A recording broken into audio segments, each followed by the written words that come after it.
I was a teacher for 12 years. I taught high school science and coached tennis.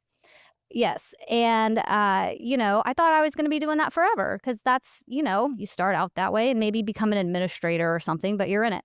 So 12 years into it, I found myself crying at my desk every morning after I dropped my little boys off at school, I was so fortunate because they were right down the sidewalk from me because I taught at a really beautiful private school. But something just wasn't clicking anymore. And so one day in February of 2011, I went into my administrator's office. I had zero plan. I had no idea I was going to do this. Something happened. It overcame me. And I went in and I said, I'm not going to come back next year. So I finished out that school year and didn't know what I was going to do. But the minute I declared, this is not what I'm going to do, doors started to open. Right. And I had a few little safety net positions come in, which was amazing. And then it gave me the freedom to start creating something that I really wanted. All that started to happen. Yeah, I love that. Well, and sometimes I think, and maybe you can relate to this, is like, gosh, where did that bravery go? Where did that, there was a movie line or something, all you need is just a few seconds of insane courage.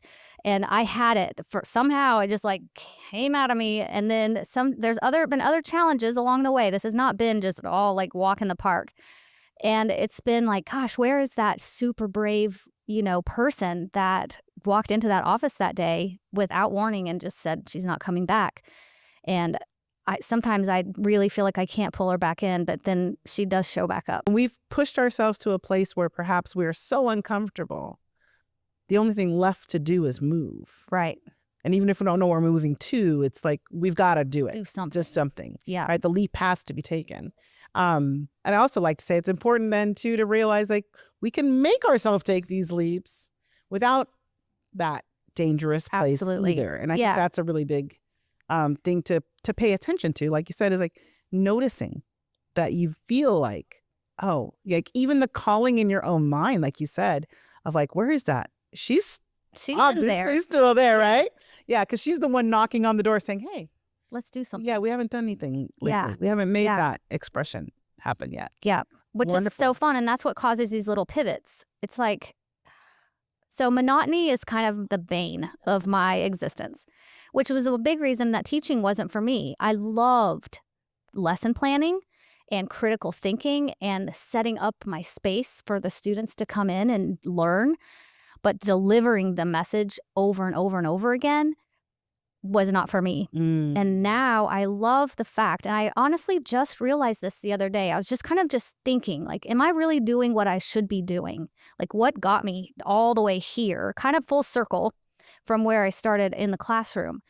And that's when I realized, gosh, yes, I am, because I'm doing the best parts of the thing that I walked away from, but now I'm doing it for others. And so now what I get to do is help successful professionals and business owners get out of that mundane repetition and create something once that they can sell and impact people over and over again without having to deliver that same message over and over. It sounds like for you, what you found was all these pieces and put them together as something so unique that as you deliver it, you actually are filling yourself up. Absolutely. Right? While helping others, which has always been, the mission. You don't go into teaching without wanting to help other people. So yeah, but again, it's been piece by piece. It wasn't like I woke up one day and said, oh, I know exactly how to fill all of my cups at once.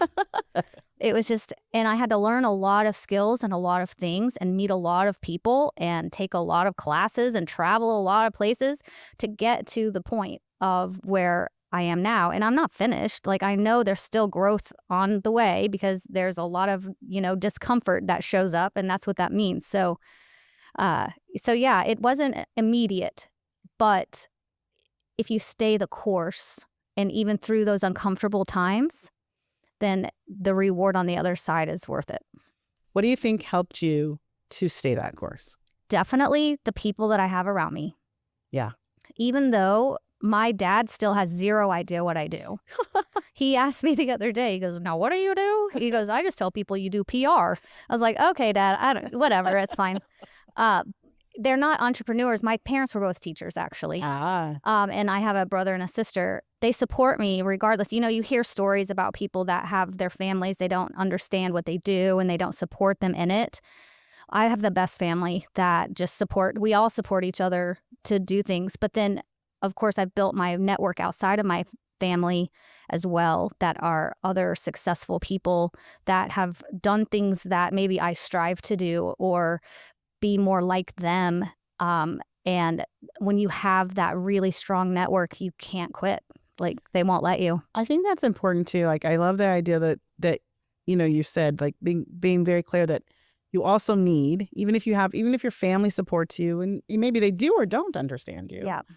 There is something different about people that know that, like, what that entrepreneur or even the founder's journey, if you're working in a company, like creating something of that nature. Yeah. To be able to have a group of people around you who can hear and experience and express, and you can be yourself with in that level. Yes. I think it's so valuable.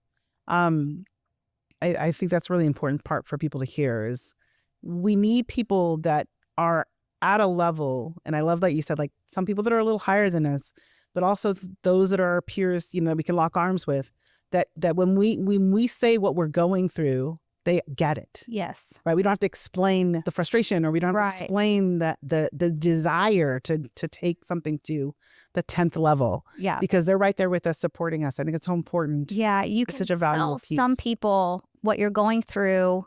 Some of my best friends, they don't still get it, but they're like, why don't you just get a job? Oh, yes. That's a famous one. Right. Right. I don't think any entrepreneur has not heard that question from someone.